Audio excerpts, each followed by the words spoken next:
Hello, hi. Welcome to RS Academy. My name is Govindamma. I am teaching in diploma and BSc paramedical courses. Okay. Today I am discussing to the RRB paramedical and the AMC and the central syllabus of the ECG question paper అనేది ఎలా అడుగుతారు మనకి మనం ఎలా answer చేయాలనేది ఈరోజు మనం చూద్దాం. ఓకేనా? How many contents are present in the normal ECG? Waves, intervals, segments and one complex. Waves, rate, time and ratio. Next వచ్చేసి C వచ్చేసి rate, wave, temperature and pulse. D వచ్చేసి segments, 3 complexes, time and rate.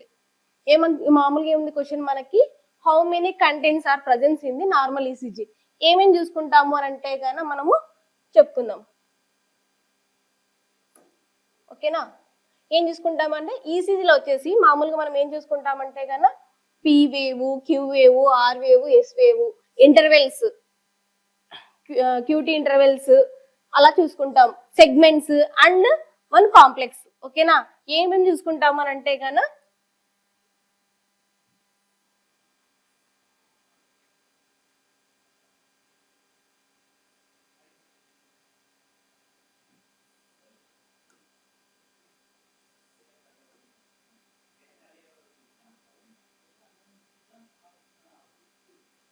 ఓకేనా ఏంటంటే ఇది P wave, okay, Q wave, R wave, S wave, T wave ఇలా చూసుకుంటాం. ఏమేమి చూసుకుంటాం అంటే కన్నా P wave, Q wave, R wave, S wave, T wave.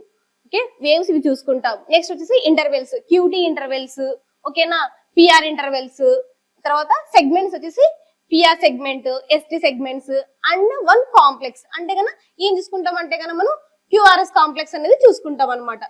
ఈసీజీలో వచ్చేసి ఓన్లీ వన్ కాంప్లెక్స్ చూసుకుంటాం. ఏదంటే కన్నా క్యూఆర్ఎస్ కాంప్లెక్స్. కాబట్టి ఆన్సర్ ఏంటంటే కన్నా ఆన్సర్ వచ్చేసి A. Okay, next how many leads are presents in standard ECG అంటే ఎన్ని లీడ్స్ ఉంటాయి ఈసీజీలో, మనం తీసే ఈసీజీలో వచ్చేసి ఎన్ని లీడ్స్ ఉంటాయి అనేది మనం చూసుకోవాలి. ఓకేనా? ఫస్ట్ ఏ వచ్చేసి 12 లీడ్, బి వచ్చేసి 7 లీడ్స్, సి వచ్చేసి 8 లీడ్స్, డి వచ్చేసి 6 లీడ్స్. ఓకే, దీంట్లో వచ్చేసి మనం ఏం చూసుకుంటామంటే కన్నా 6 వచ్చేసి లిమ్ లీడ్స్ ఉంటాయి అనమాట. ఏంటివి అంటే కన్నా లీడ్ 1, లీడ్ 2, లీడ్ 3 వచ్చేసి ఏవిఆర్, ఏవిఎఫ్, ఏవిఎల్ ఇవి వచ్చేసి లిమ్ లీడ్స్ వచ్చేసి 6 ఉంటాయి. నెక్స్ట్ వచ్చేసి చెస్ట్ లీడ్స్. ఓకేనా? ఏముంటాయంటే కన్నా V1, V2, V3, V4, V5, V6 ఈ విధంగా వచ్చేసి మామూలుగా లిమ్ లీడ్స్ వచ్చేసి 6 ఉంటాయి. నెక్స్ట్ వచ్చేసి చెస్ట్ లీడ్స్ వచ్చేసి 6 ఉంటాయి. టోటల్ వచ్చేసి ఎన్ని ఉంటాయి అంటే కన్నా 12 లీడ్స్. కాబట్టి మనకు ఆన్సర్ వచ్చేసి ఏ. నెక్స్ట్ వచ్చి the P wave on the ECG corresponding to ఎలా ఏంటంటే కన్నా పీ వేవ్ అనేది దేన్ని సూచిస్తా అంటే కన్నా ఏట్రియల్ డీపోలరైజేషన్, బి వచ్చేసి వెంట్రుకులర్ డీపోలరైజేషన్, సి వచ్చేసి ఏట్రియల్ రీపోలరైజేషన్, డి వచ్చేసి వెంట్రుకులర్ రీపోలరైజేషన్. ఫస్ట్ మనకి డీపోలరైజేషన్ అంటే ఏంది, రీపోలరైజేషన్ అంటే ఏంటి అనేది మనం చూసుకుందాం. ఓకేనా? వచ్చేసి first depolarisation means contraction. Next వచ్చేసి ఏట్రియల్ డీపోలరైజేషన్ అంటే ఏట్రియల్ కాంట్రాక్షన్. నెక్స్ట్ వచ్చేసి వెంట్రుకులర్ డీపోలరైజేషన్ అంటే వెంట్రుకులర్ యొక్క కాంట్రాక్షన్. నెక్స్ట్ వచ్చేసి ఏట్రియల్ రీపోలరైజేషన్ అంటే కన్నా రిలాక్సేషన్ అని చెప్పేసి మీనింగ్. నెక్స్ట్ వచ్చేసి వెంట్రుకులర్ యొక్క రీపోలరైజేషన్. మామూలుగా ఏట్రియల్ డీపోలరైజేషన్ అంటే కాంట్రాక్షన్, ఏట్రియల్ రీపోలరైజేషన్ అంటే రిలాక్సేషన్. అదే విధంగా వెంట్రుకులర్ యొక్క డీపోలరైజేషన్ అంటే కాంట్రాక్షన్, అదే విధంగా నెక్స్ట్ వచ్చేసి వెంట్రుకులర్ యొక్క రీపోలరైజేషన్ అంటే కన్నా రిలాక్సేషన్. ఒకటి గుర్తు ఏంటంటే కన్నా re means relaxation. Okay, depo means depolarisation means contraction. మనకి ఏంటి అంటే కన్నా పీ వేవ్ అనేది కాంట్రాక్షన్ జరగడం వల్ల మనకి ఏట్రియల్ కాంట్రాక్షన్ జరగడం వల్ల మనకి పీ వేవ్ అనేది ఫార్మేషన్ జరుగుతుంది. కాబట్టి ఆన్సర్ అనేది ఏంటంటే కన్నా ఏ. ఏట్రియల్ రీపోలరైజేషన్ జరిగినప్పుడు మనకి పీ వేవ్ అనేది ఫార్మేషన్ జరుగుతుంది. కాబట్టి ఆన్సర్ వచ్చేసి A. Next QRS complex in ECG represents. అంటే ఏంటంటే కన్నా మనకు క్యూఆర్ఎస్ కాంప్లెక్స్ అనేది ఎప్పుడు ఫామ్ అవుతుంది అనేది మనం ఇప్పుడు చూడాలి. ఓకేనా, పీ వేవ్, తర్వాత క్యూఆర్ఎస్ కాంప్లెక్స్. ఓకేనా, నెక్స్ట్ ఇది పీ వేవ్, ఇది Q wave, R wave, S wave, T wave. Okay, మనం ఇందాక చెప్పుకున్నాం పీ వేవ్ అనేది ఎప్పుడు ఫామ్ అవుతుంది అంటే కన్నా ఏటీఎంస్ అనేది కాంట్రాక్షన్ అయినప్పుడు, డీపోలరైజేషన్ అయినప్పుడు మనకి పీ వేవ్ ఫార్మేషన్ అనేది జరుగుతుంది. అలాగే క్యూఆర్ఎస్ కాంప్లెక్స్ అనేది ఎప్పుడు ఫార్మేషన్ అవుతుంది అంటే కన్నా మనకి వెంట్రుకులర్ యొక్క డీపోలరైజేషన్ జరిగినప్పుడు మనకి క్యూఆర్ఎస్ కాంప్లెక్స్ అనేది ఫార్మేషన్ జరుగుతుంది. నెక్స్ట్ వచ్చేసి టీ వేవ్. టీ వేవ్ ఎప్పుడు ఫామ్ అవుతుంది అని అంటే గాన వెంట్రుకులర్ అనేది రిలాక్సేషన్ అవునప్పుడు మనకు టీ వేవ్ ఫార్మేషన్ అనేది జరుగుతుంది. ఓకే, నెక్స్ట్ ఆన్సర్ వచ్చేసి ఏంటంటే గాన వెంట్రుకులర్ యొక్క డీపోలరైజేషన్. ఓకేనా, క్యూఆర్ఎస్ కాంప్లెక్స్ ఎప్పుడు ఫామ్ అవుతుంది అంటే గాన వెంట్రుకులర్ యొక్క డీపోలరైజేషన్ జరిగినప్పుడు క్యూఆర్ఎస్ కాంప్లెక్స్ ఫార్మేషన్ అనేది మనకు రావడం జరుగుతుంది. ఓకే, ఆన్సర్ వచ్చేసి బి. నెక్స్ట్ వచ్చేసి counting the number of QRS complexes which of the following and can be interpreted. అంటే ఏంటంటే గన మనము క్యూఆర్ఎస్ కాంప్లెక్స్ అనేది దేనికోసం అనేది మనము చేస్తాము క్యాల్కులేషన్ అనేది చెప్పేసి ఇక్కడ క్వశ్చన్ అడిగాడు. ఓకేనా, వచ్చేసి ఫస్ట్ ఏ వచ్చేసి rate of heart beat, next వచ్చి బి వచ్చేసి రేట్ ఆఫ్ బ్రీతింగ్, సి వచ్చేసి కార్డియాక్ అవుట్పుట్, డి వచ్చేసి స్ట్రోక్ వాల్యూమ్. మనము రేట్ అంటే ఇక్కడ అడిగారు చూడండి, ఏంటంటే కనుక రేట్ ఆఫ్ ది హార్ట్ అంటే ఏంటంటే కనుక మనం క్యూఆర్ఎస్ కాంప్లెక్స్ అనేటివి మనము రేట్ కోసం అని చెప్పేసి క్యాల్కులేషన్ చేయడం జరుగుతుంది. ఓకేనా, బ్రీతింగ్ కార్డియాక్ అవుట్పుట్ అంటే రేట్ ఆఫ్ ది బ్రీతింగ్ అంటే కనుక బ్రీత్ సౌండ్స్ గురించి అనేది మనం క్యూఆర్ఎస్ కాంప్లెక్స్ అనేది దానికి మెజర్ చేయము. ఇంకోటి వచ్చి కార్డియాక్ అవుట్పుట్ అంటే బ్లడ్ ఎంత వెళ్తుందని చూసుకోవడం. నెక్స్ట్ వచ్చేసి స్ట్రోక్ వాల్యూమ్, ఎంత వాల్యూమ్ ఇన్పుట్ ఉంది అవుట్పుట్ ఉంది చూసుకోవడం కోసం స్ట్రోక్ వాల్యూమ్ అనేది మనం యూజ్ చేస్తాం. కాబట్టి ఇప్పుడు మనం దేని చూస్తామని అంటే గన ఆర్ఆర్ ఇంటర్వెల్, ఇది ఆర్ వేవ్, ఇది ఆర్ వేవ్, వీటి మధ్యన వచ్చేసి డ్యూరేషన్ ఎలా దేనికోసం చూస్తామంటే మెయిన్ పర్పస్ వచ్చేసి హార్ట్ రేట్ కోసం వచ్చేసి మనం ఆర్ఆర్ ఇంటర్వెల్ అనేది క్యూఆర్ఎస్ కాంప్లెక్స్ అంటే ఏంటివి, ఇది ఒక క్యూఆర్ఎస్ కాంప్లెక్స్, ఇది ఒక క్యూఆర్ఎస్ కాంప్లెక్స్, వీటి మధ్యన డ్యూరేషన్ ని మనం క్యాల్కులేషన్ చేస్తాం. దాన్ని ఏమంటామంటే కన్నా ఆర్ఆర్ ఇంటర్వెల్స్, ఆర్ఆర్ మధ్యన డ్యూరేషన్ ఎంత ఉందని చెప్పేసి మనం చూసుకుంటాం. ఓకేనా, దీన్ని బట్టి హార్ట్ రేట్ అనేది ఎలా వస్తుందని మనం చూసుకుంటాం. ఓకేనా, నెక్స్ట్ ఒకసారి చదువుతాం చూడండి. Counting the number of the QRS complexes which of the following can be interpreted. అంటే గన వాటి మధ్య డ్యూరేషన్ అనేది ఎందుకు చూస్తాము అని అంటే గన rate of the heart beat, ఎన్ని బీట్స్ ఉన్నాయి ఆర్ఆర్ ఇంటర్వెల్ మధ్యన. ఒకవేళ 100 అబౌవ్ ఉందంటే హార్ట్ రేట్ బీట్స్ అనేటివి బీట్స్ పర్ మినిట్ 100 ఉంటే గన దాన్ని టెకీ అంటాము. అదే గన బీట్స్ అనేటివి ఆర్ఆర్ ఇంటర్వెల్ మధ్యన 40 ఉంటే గన దాన్ని బ్రెడీ అంటాము. ఓకే, నార్మల్ హార్ట్ రేట్ ఎంత అంటే గన 60 to 72, 60 నుంచి 72 వచ్చేసి నార్మల్ హార్ట్ రేట్. ఓకే, దేనికోసం చూస్తామంటే answer is A, heart rate కోసం మనం చూస్తాము. ఓకేనా, next what do depolarisation and repolarisation initiate in different chambers of the heart. అంటే గన దేనికో ఏంటి అనేది మీనింగ్. డీపోలరైజేషన్, రీపోలరైజేషన్ ఇందాక మీరు చూసారు కదా. డీపోలరైజేషన్ అంటే మీకు కింద గుడ్డుగా చెప్పాను. డీపోలరైజేషన్ అంటే కాంట్రాక్షన్, రీపోలరైజేషన్ అంటే కన్నా రిలాక్సేషన్.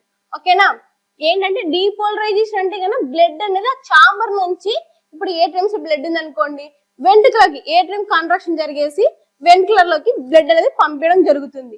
రీపోలరైజేషన్ అంటే కన్నా రిలాక్సేషన్ అనేది అర్థం. ఓకేనా, దీంట్లో వచ్చేసి డీపోలరైజేషన్ అండ్ రీపోలరైజేషన్ అడిగారు. ఓకే, దీన్ని బట్టి ఏంటంటే గన డీపోలరైజేషన్ అంటే ఏంటి, కాంట్రాక్షన్, రీపోలరైజేషన్ అంటే ఏంటి, రిలాక్సేషన్. ఆన్సర్ వచ్చేసి A. Next tall tented T wave and the wide QRS is seen in. అంటే దేంట్లో మనం వచ్చేసి ఈ వేవ్ ఫార్మేషన్ చూస్తాము. Tall T wave wide QRS complex అనేది మనం దేంట్లో గుర్తిస్తామని ఇప్పుడు చూద్దాం. నెక్స్ట్ ఏంటంటే గన ఏ వచ్చేసి హైపోనేట్రిమియా, బి వచ్చేసి హైపర్గ్లైసిమియా, సి వచ్చేసి ఫాస్ఫియా, నెక్స్ట్ వచ్చేసి డి వచ్చేసి హైపర్ కలెమియా. దేంట్లో చూస్తాము అని అంటే హైపర్ కెలిమియా. ఓకేనా, పేషెంట్స్ కి వచ్చేసి మామూలుగా వైడ్ టీ వేవ్, ఓకేనా. వైడ్ టీ వేవ్ ఉంటది, టాల్ ఏంటంటే T wave and wide QRS complex. T wave అనేది పెద్దగా ఉంటది, బ్రాడ్ క్యూఆర్ఎస్ కాంప్లెక్స్ అనేది ఉంటది అనమాట. ఇది ఒకసారి వేస్తాను మీకు. ఫస్ట్ వచ్చేసి పీ వేవ్, తర్వాత బ్రాడ్ క్యూఆర్ఎస్ కాంప్లెక్స్, తర్వాత టాల్ టీ వేవ్. దీన్ని దేంట్లో చూస్తాము అని అంటే కనుక మనము హైపర్ కెలేమియాలో వచ్చేసి ఈ వేవ్ ఫార్మేషన్ చూడడం జరుగుతుంది. Next the classic ECG change in myocardial infarction or అంటే గన మనము మయోకార్డియల్ ఇన్ఫెక్షన్ అనేది ఎలా అబ్జర్వ్ చేస్తాము ఈసీజీలో అనేది మనం ఇప్పుడు చూద్దాం. ఓకేనా.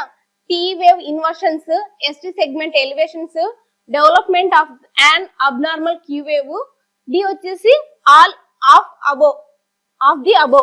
ఓకేనా. మామూలుగా అంటే గాన ఎస్టీ డిప్రెషన్స్, ఎస్టీ ఇన్వర్షన్స్ అంటే గాన ఎస్టీ ఇన్వర్షన్స్ అనేవి దేంట్లో ఉంటాయి అంటే గాన ఓల్డ్ ఎంఐ కేసుల్లో వచ్చేసి ఎస్టీ ఇన్వర్షన్స్ అనేవి ఉంటాయి. ఎస్టీ సెగ్మెంట్ ఎలివేషన్స్ అంటే గన అక్యూట్ ఎంఐల్లో వచ్చేసి ఎస్టీ సెగ్మెంట్స్ ఎలివేషన్ అనేది ఉంటది.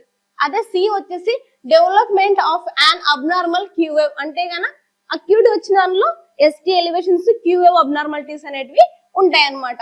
ఓకే. మనం ఈ మూడు అనేవి కూడా ఎంఐ చేంజెస్ కోసం చూసుకుంటాం కాబట్టి మూడు వస్తాయి కాబట్టి all of the above. Answer వచ్చేసి డి. ఓకే. ఇక్కడ చూపిస్తాను చూడండి. టాల్ టీ వేవ్ వచ్చేసి అక్యూట్ దాంట్లో, అదే ఎస్టీ ఎలివేషన్స్ వచ్చేసి ఇలా ఉంటది కదా, ఇలా ఉంటది ఎస్టీ ఎలివేషన్స్. అదే డెవలప్మెంట్ క్యూవేవ్ అంటే గాన మామూలు క్యూవేవ్ అనేది బ్రాడ్ క్యూవేవ్ అనేది ఈ విధంగా ఫార్మేషన్ ఉంటుంది. ఇవన్నీ వచ్చేసి ఎంఐ చేంజెస్ అనేవి మనం ఈసీజీలో ఈ ఫార్మేషన్స్ అన్ని ఈ మూడు ఉంటే గాన దాన్ని ఎంఐ చేంజెస్ గా మనం గుర్తిస్తాం అనమాట. నెక్స్ట్ వచ్చేసి ఆన్సర్ ఇస్ డి. నెక్స్ట్ వచ్చేసి ఏంటంటే గాన what is the 6 limb leads. ఇందాక మనం చెప్పుకున్నాం కదా లింబ్ లీడ్స్ అంటే ఏంటివి అంటే గాన ఇక్కడ చూద్దాం. దీంట్లో వచ్చేసి లీడ్ 1, లీడ్ 2, లీడ్ 3 వచ్చేసి నెక్స్ట్ వచ్చేసి